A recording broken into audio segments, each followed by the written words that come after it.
Arantzazulaben ikasleekin erronka astearen edizio berri bat ospatzen ari gara aste honetan. Erronka asteak programa berezi bada, laugarren aldia da, laugarren edizioa da, aurten egiten duguna, baina aurten izaera berezia du hain zuzen ere nazioarteko ikasle batzuk, Kanadako Huron Universitytik datozen ikasleak ditugulako gurean, eta finean programa honen bidez eskaintzen diegu unibertsitate ezberdinetako ikasleei astebeteko egonaldia, astebeteko esperientzia bat Arantzazun, eta gure erronken inguruan hausnartu dezaten, eta ideia berriak garatu eta elkarrekin hausnartuz eta esperimentatuz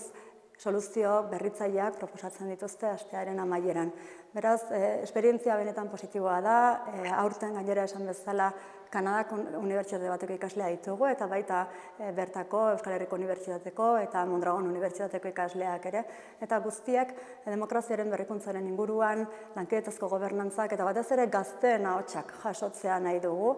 beraiek ze erantzukizun duten, nola interpelatzen dituen erronka honek eta zein soluzio edo zein aukera ikusten dituzten, izan demokrazian sakontzeko, izan beraien parte hartzea areagotzeko, izan lankidetazko gobernantza horretan sakontzeko, eta finean garrantzitsua dela uste dut, kultura demokratikoan sakontzeko,